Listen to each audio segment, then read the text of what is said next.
오늘 우리에게 주시는 하나님의 말씀은 요한계시록 1장 8절 말씀입니다.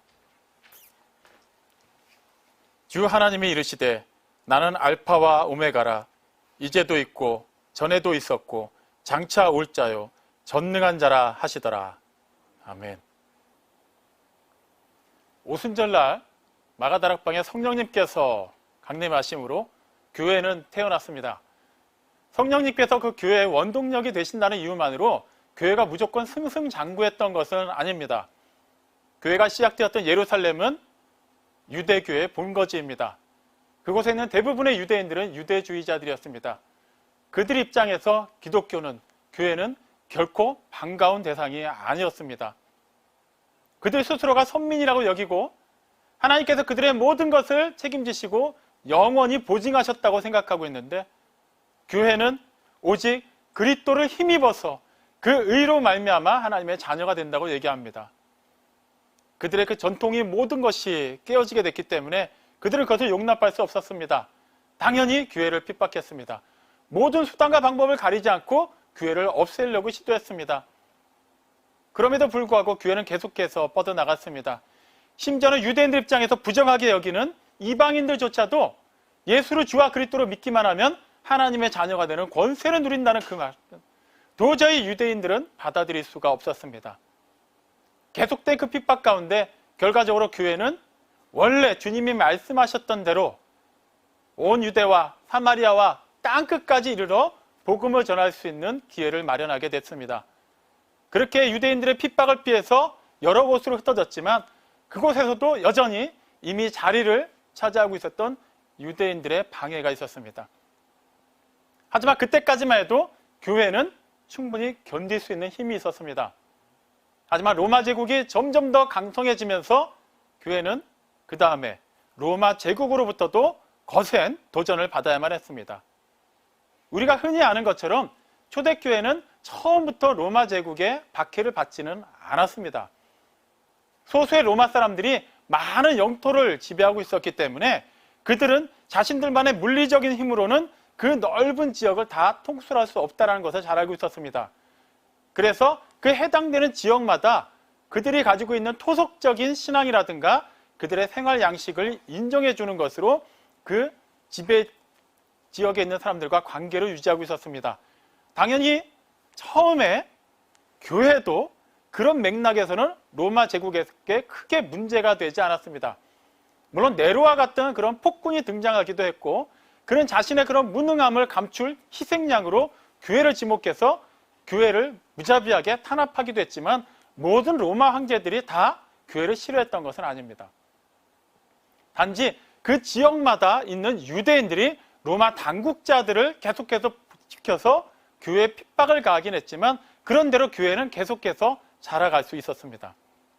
하지만 로마의 제10대 황제 도미티아누스 황제 때 그는 자신의 통치하에 모든 로마 제국을 완전히 하나로 통일시키고자 하는 그런 욕심을 가지고 있었기 때문에 그 공통분모이자 구심점을 종교로 정했습니다. 하지만 어느 해당 지역의 특정 종교나 특정 신만을 강요한다면 다른 지역에서 반발이 일어나겠죠. 그래서 그가 택한 방법은 황제를 신성화하는 것입니다. 살아있는 자신을 곧 신으로 간주하여서 자신을 신으로 인정하고 자신을 섬기는 그 신전에서 제사를 드리고 제물을 드리기만 한다면 그 외에 원래 섬기던 다른 신들을 섬기는 것을 관대하게 포용해 주었습니다. 그의 그러한 정책은 법으로 제정되는 순간 문제가 일어날 법도 했지만 실제 로마 제국 내에서는 전혀 문제가 일어나지 않았습니다. 원래 제국 내에는 많은 지역들이 그들 스스로가 범신론적인 다신교를 원래 일상적으로 받아들이고 있었기 때문에 그들이 원래 섬기던 신과 황제를 신으로 섬기는 것을 크게 어렵게 느끼지 않았습니다. 어차피 황제를 신이라고만 인정하고 그 앞에 가서 제사 한 번만 드리면 자신들이 원래 믿었던 신을 섬기는데 아무 지장이 없었기 때문이죠.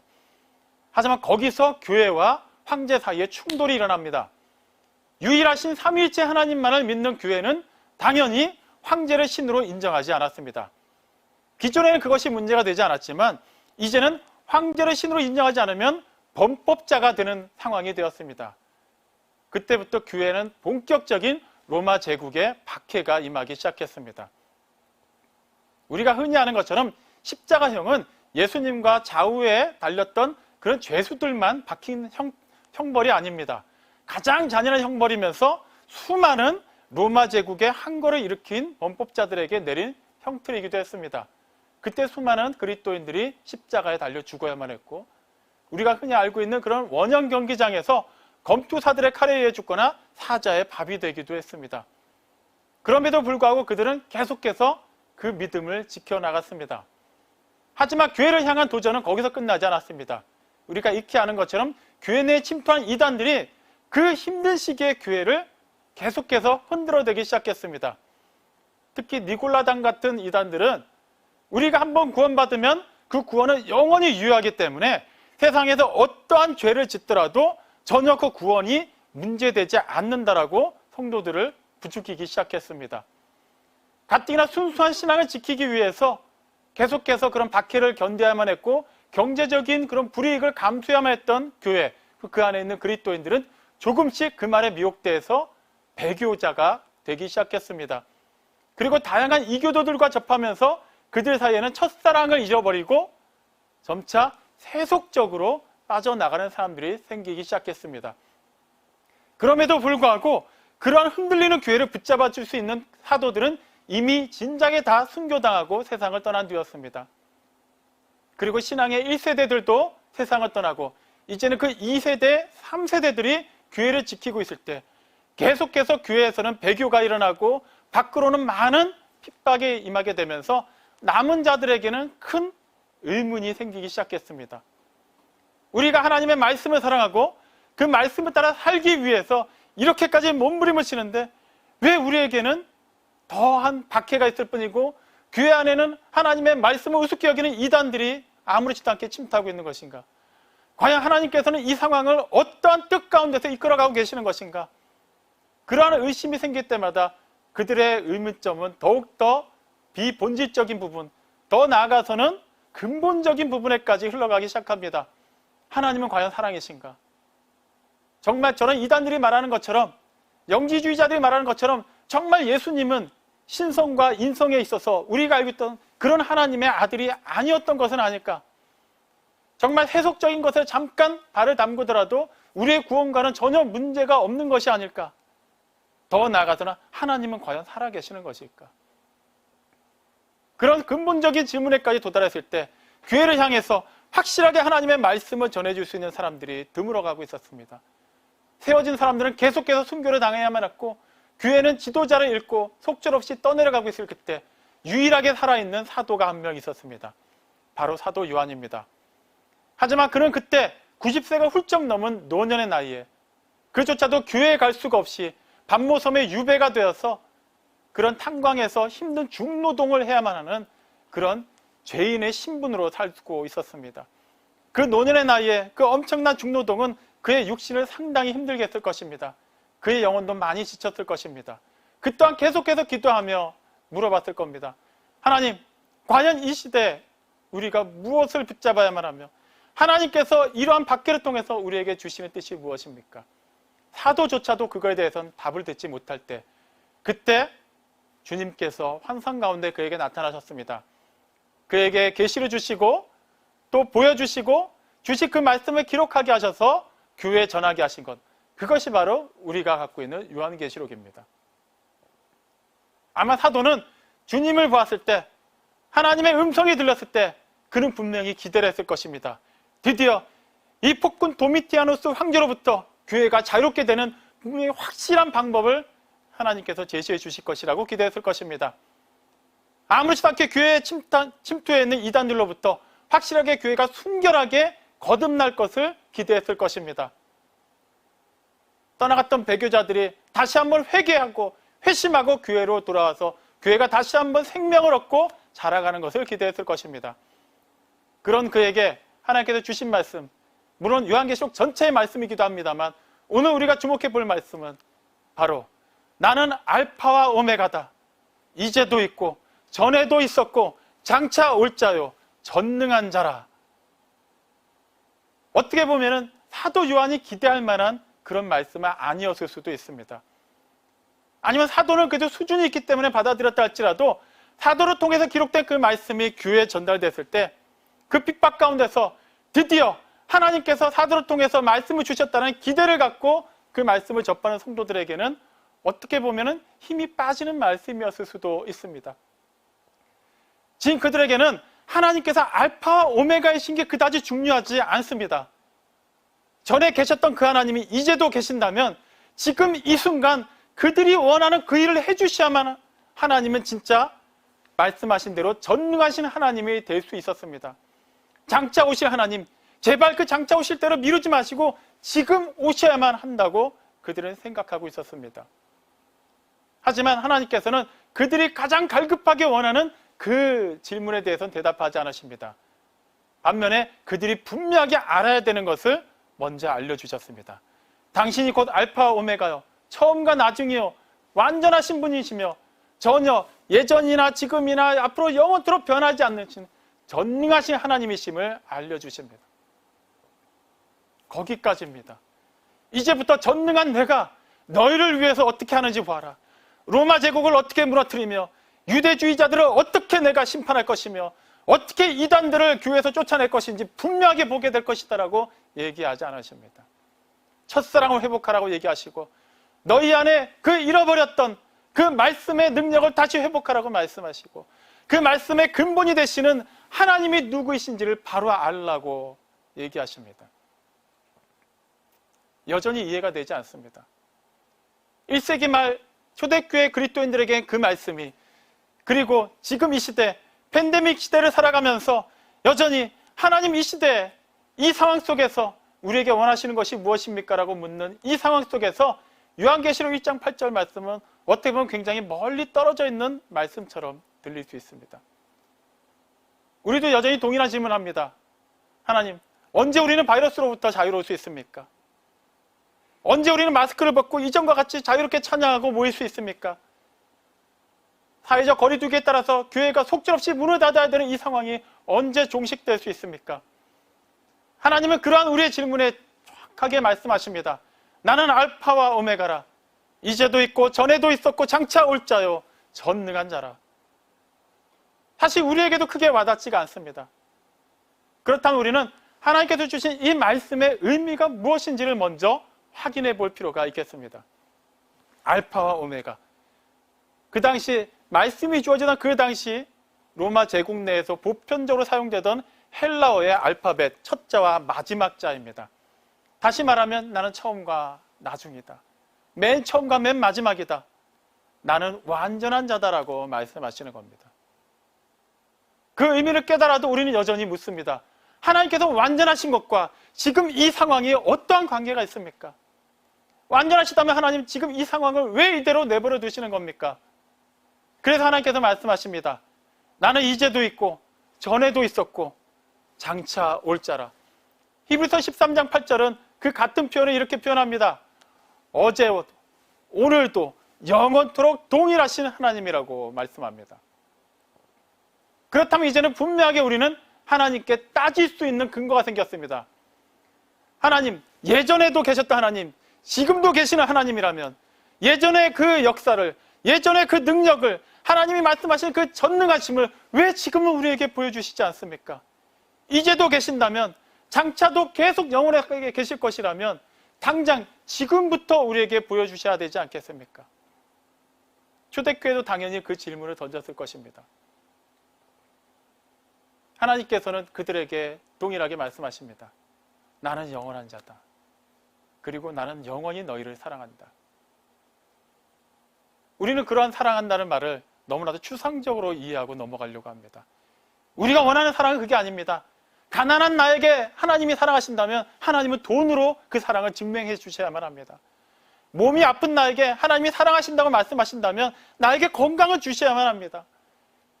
내가 태어날 때부터 내 의지와 상관없이 우리 집안에 있었던 그 문제를 하나님께서 해결해 주셔야만 하나님은 나를 사랑하고 우리 집안 식구를 사랑한다고 말씀하실 수가 있다고 우리는 그렇게 하나님께 따져 묻습니다. 그렇다면 우리는 잠시 시간을 더 앞으로 돌려서 구약의 마지막에 해당하는 말라기 선지자 때를 살펴보도록 하겠습니다. 우리가 이미 이번 주간에 말라기를 살펴봤습니다. 그 내용 그대로입니다.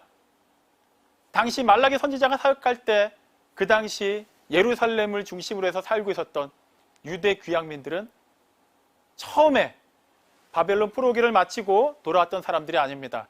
그 이후로 100여 년이 지난 이후에 2세대, 3세대 사람들입니다.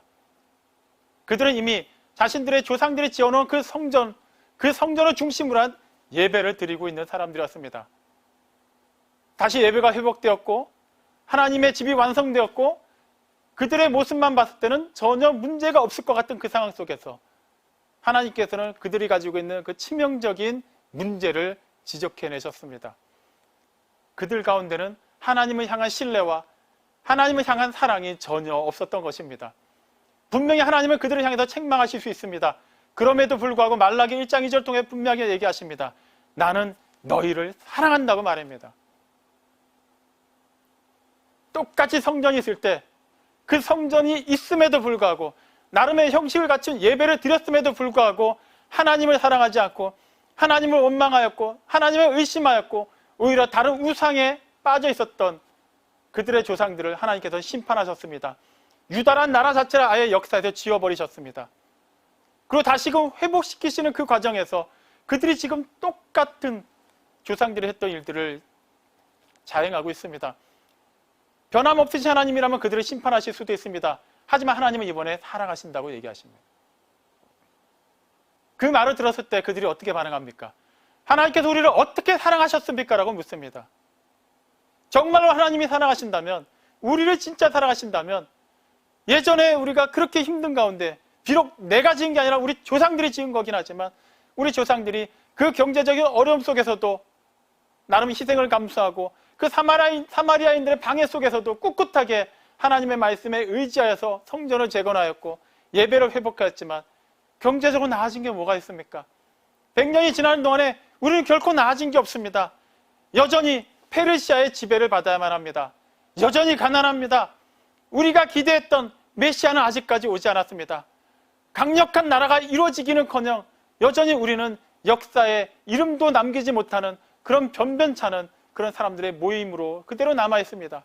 하나님이 우리를 사랑하신다면 왜 우리를 이대로 내버려 두고 계십니까? 그때 하나님이 무엇을 갖고 얘기하십니까? 다른 걸 세세하게 얘기하지 않으십니다. 에서가 형임에도 불구하고 나는 에서를 미워하고 야곱을 사랑하였다라고 말씀하십니다. 그 말씀을 그냥 우리가 받아들이면 그냥 그런갑다 하고 넘어갈 수 있는 얘기입니다.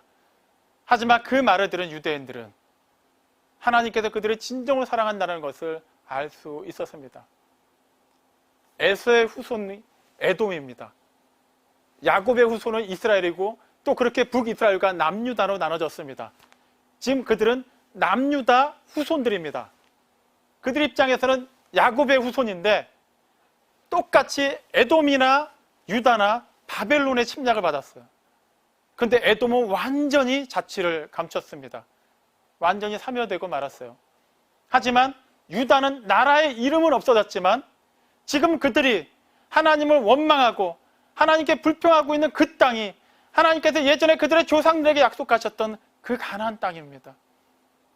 완전히 성전이 허물어지고 더 이상 하나님이 그곳에 계시지 않을 것처럼 간주되었던 그 상황이 이제는 다시 성전이 지어졌고 하나님의 말씀이 계속해서 선지자들을 통해서 선포되고 있는 곳, 이미 그들이 땅을 밟고 있는 그 땅은 하나님의 약속이 성취되고 있는 곳이었습니다. 그들은 그것을 잊었습니다. 하나님이 그걸 상기시키시면서 나는 여전히 너희를 사랑한다고 얘기하십니다. 예전에 나는 야곱을 사랑하였고 이삭을 사랑하였고 아브라함을 사랑하였고 그들에게 준 그 언약은 그들 때에 끝난 것이 아니라 여전히 너희에게도 유효하다. 그들을 사랑했던 내가 여전히 변함이 없기 때문입니다. 그 말을 듣고 그들은 다시금 분발할 수 있게 되었습니다. 다시 1세기 말 교회로 무대로 옮겨보겠습니다. 그들에게도 하나님께서 똑같이 말씀하고 계십니다. 나는 전에도 있었고 이제도 있는 전능하신 하나님입니다. 이제는 그들 차례입니다. 그럼 전에 계셨던 하나님, 우리에게 전에 어떤 일을 하셨고 그 하셨던 일이 왜 지금은 유효하지 않습니까? 라고 물을 때 그들은 전에도 그들과 함께 하셨던 하나님이 어떤 일을 하셨는지를 기억할 수밖에 없었습니다. 전에 그들을 위해 하나님께서 어떤 일을 하셨습니까? 그들을 향한 사랑을 어떻게 나타내셨습니까? 하나님의 독생하신 아들을 허물과 죄로 죽어 있었고 영원히 그 멸망 가운데 있었던 그들을 살리기 위해서 세상에 보내신 일입니다. 사실 그들은, 그리고 우리는 그것을 너무나도 당연하게 여기고 그냥 기계적으로 암송하고 넘어갈 때가 많이 있습니다. 하지만 그 일은 하나님 입장에서는 참으로 우리로서는 상상할 수 없는 엄청난 희생이었습니다. 이사야서 55장 12절 말씀을 보면 하나님 입에서 나간 말씀이 하나님의 기쁘신 뜻을 이루었다고 기록하고 있습니다. 다시 말하면 하나님께서 말씀하시고 그 말씀이 하나님의 기쁘신 뜻을 이루었다라는 겁니다. 요한복음 1장 2절이 분명히 말씀하고 있습니다. 태초에 말씀이 계셨는데 그 말씀이 곧 하나님이라고 말이죠. 요한복음 1장 14절은 얘기합니다. 그 말씀이 육신이 되어 우리 가운데 거했다고 말합니다. 창세기 1장 2절은 태초에 하나님이 천지를 창조하셨어요. 1장 3절에는 말씀으로 창조하십니다. 빛이 있으라. 하나님께서 그렇게 말씀하시자 그 말씀이 빛을 창조했습니다. 창세기 1장 4절에 하나님이 말씀하십니다. 그 빛을 보시고 좋아하셨다고 말입니다. 이 말씀을 종합하면 무엇이 됩니까? 말씀이신 성자 하나님, 하나님의 아들이신 우리 주 예수 그리스도께서 하나님을 기쁘시게 할 수 있는 유일한 대상이었다는 겁니다. 하나님이 기뻐하고 하나님이 기쁨을 받을 수 있는 유일한 대상. 우리는 하나님께 버림받았고 이미 허물과 죄로 죽었고 오염되었고 타락해서 하나님을 결코 기쁘시게 할 수 없는 대상, 하나님께 저주와 하나님께 혐오의 대상이었습니다. 그런 우리를 위해서 하나님이 가장 기뻐하시고 가장 사랑하시고 근본 자기의 한 위격으로서 분리가 될 수 없는 당신의 아들 성자 하나님을 세상에 보내신 거예요. 우리를 사랑하시기 때문에, 우리를 구원하시기 위해서. 사실 우리는 그 이유를 알지 못합니다. 왜 장자인데도 불구하고 에서를 미워하고 야곱을 택하여 사랑하셨는지 우리는 알지 못합니다. 하지만 분명히 우리가 알 수 있는 것은 하나님은 야곱을 사랑하셨고 그 야곱을 통해서 이루신 그 하나님의 나라를 통하여서 그 믿음의 줄기에서 하나님의 아들이 실제 사람의 몸으로 나게 하시고 그 하나님의 아들로 말미암아 하나님의 나라가 하나님께서 아브라함에게 주신 그 언약이 그 그리스도로 말미암아 의롭게 된 모든 사람들에게 유효하게 될 수 있도록 해주셨다는 것입니다. 왜 수많은 사람 가운데 나를 택하셨고 우리를 택하셨는지 우리는 알지 못합니다. 이성적으로 이해할 수도 없고 지식적으로 대답할 수 없습니다. 그래서 하나님께서 말씀하시는 겁니다. 내가 그 대답을 해주겠다. 내가 너희를 사랑한다. 자, 이 말씀과 다시 한번 알파와 오메가 되심이 어떤 관계가 있는지를 연결해 보겠습니다. 알파와 오메가 되시는 하나님, 처음과 나중에 되신 하나님, 끝이 없으신 하나님, 사실 하나님께서 말씀하시고자 하는 것은 영원하신 하나님을 알려주시고자 합니다. 근데 우리는 그 영혼을 이해하지 못해요. 우리는 살아오면서 지금까지 모든 순간이 처음이 있었고 끝이 있었기 때문에 우리는 그 영혼이라는 개념을 이해하지 못합니다. 막연하게 굉장히 긴 시간이라고만 생각을 하죠. 그런 단위조차 허락되지 않는 것이 영혼입니다. 그렇기 때문에 하나님께서 우리가 이해할 수 있도록 알파와 오메가를 말씀하시면서 그냥 그 앞에도 없고 그 뒤에도 없다고 말씀하십니다. 그 영원하신 하나님, 처음에 이루신 일을 끝까지 이루시는 하나님, 완전하신 하나님, 변함없으신 하나님, 그 하나님이 사랑하신다고 얘기하십니다. 그 하나님이 사랑의 하나님이라고 선포하셨습니다. 무슨 말입니까? 사랑의 하나님은 영원히 변하지 않으신다는 겁니다.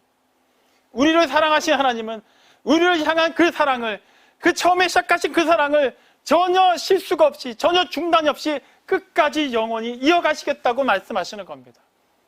하나님이 과연 우리를 사랑하고 계십니까? 그렇다면 우리는 왜 이런 핍박을 받아야만 합니까? 왜 하나님을 사랑한다는 이유만으로 이렇게 속절없이 죽어야만 합니까? 하나님께서 말씀하십니다.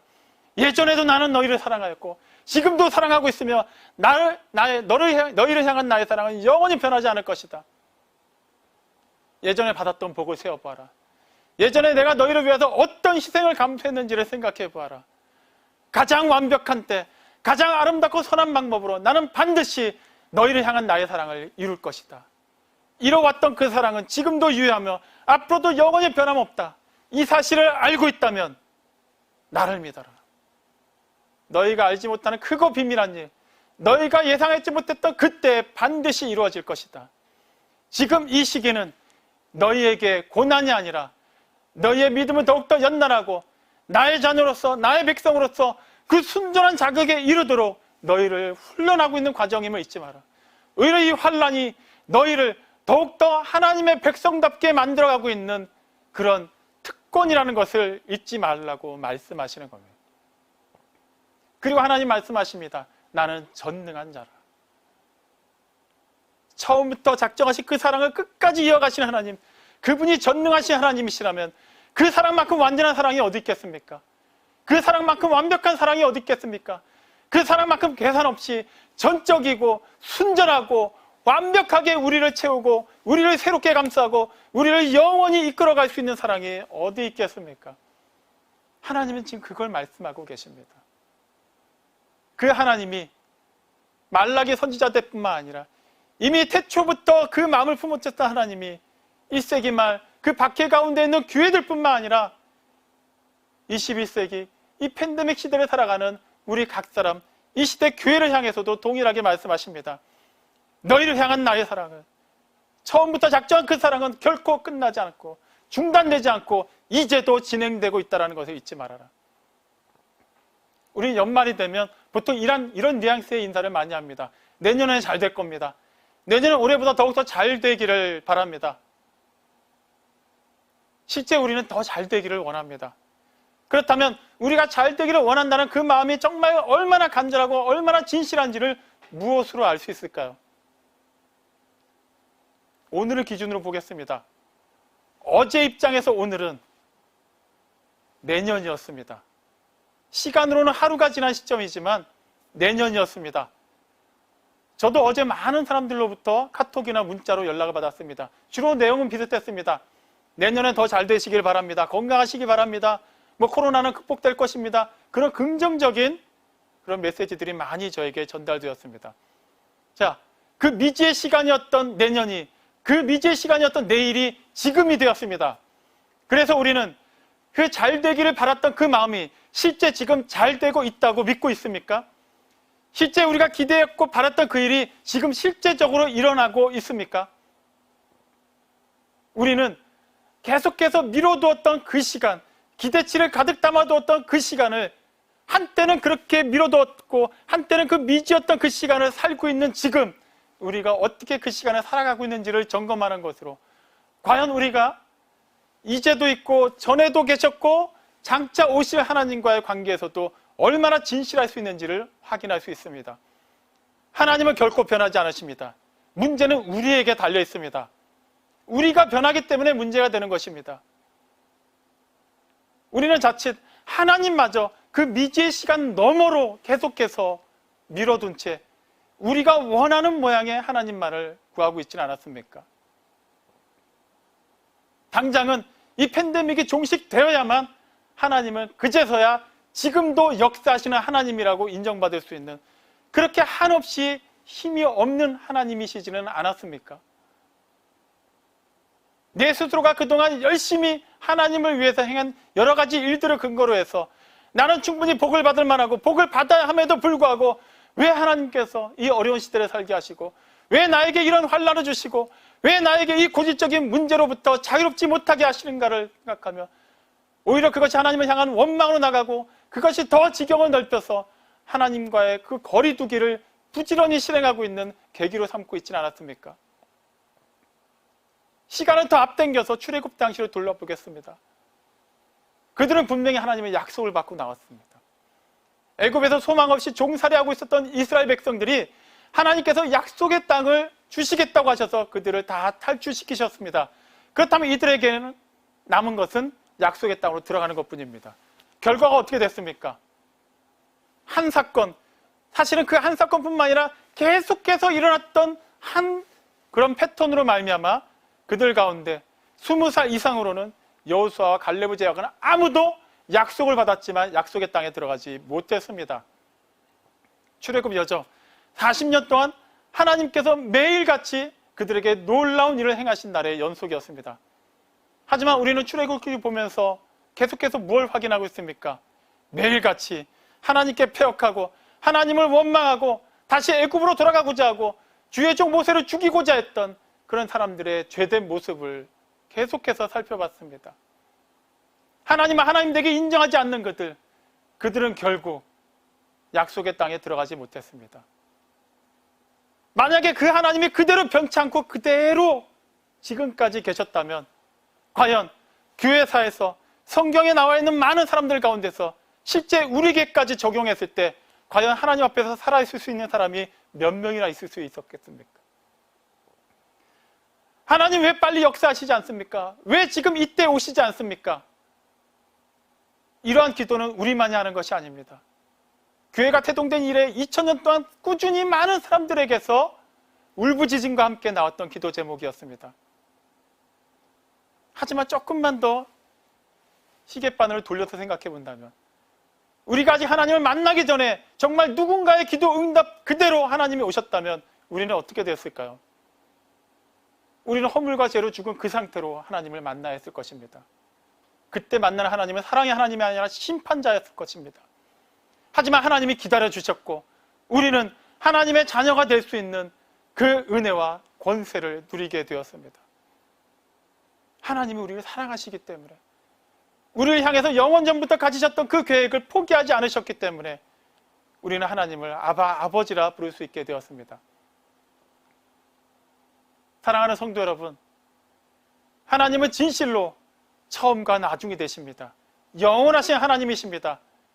그 하나님은 어제나 오늘이나 영원토록 변함이 없으시며 전능하신 하나님이십니다.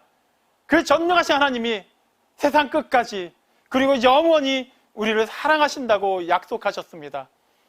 그 사랑은 어떤 것도 끊어내지 못합니다. 어떤 상황이 문제가 되는 것이 아니라 하나님과 우리의 관계가 문제가 되는 것이고 어떠한 환경이 문제가 되는 것이 아니라 하나님 앞에서의 우리의 상태가 문제가 될 뿐입니다. 하나님에게서는 어떠한 문제도 없습니다. 그렇다면 우리는 어떻게 해야 되겠습니까?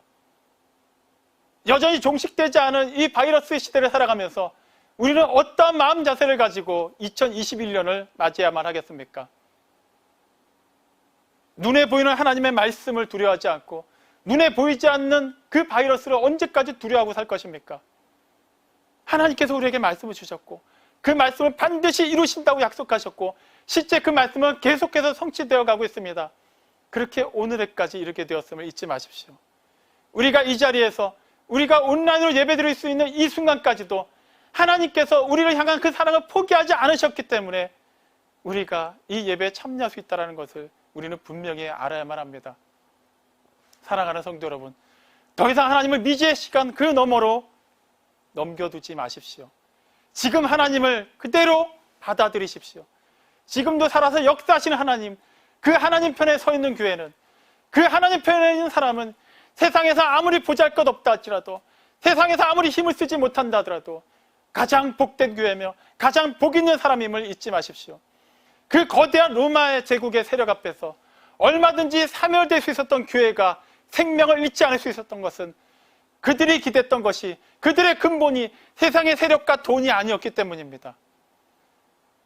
금세 사라질 수 있는 그 유한한 것이 아니라 영원하시고 무한하시고 전능하신 하나님의 그 영원하신 능력 안에 그들이 붙잡힌 바 되었기 때문에 교회는 있었고 그 교회의 생명이 이날 이때까지 흘러오게 되었습니다.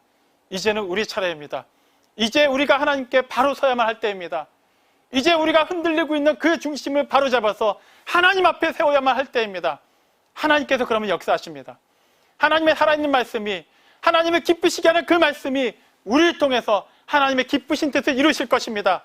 포에마 우리 교회를 통해서 하나님의 작정하신 크고 놀라운 일을 반드시 이루실 것입니다. 그 일을 사모하십시오. 그 일을 기대하십시오. 그 일이 하나님의 약속하신 말씀을 통해서 이루어지는 그 순간순간을 살아내는 2021년도가 되기를 주님의 이름으로 축원합니다. 아멘.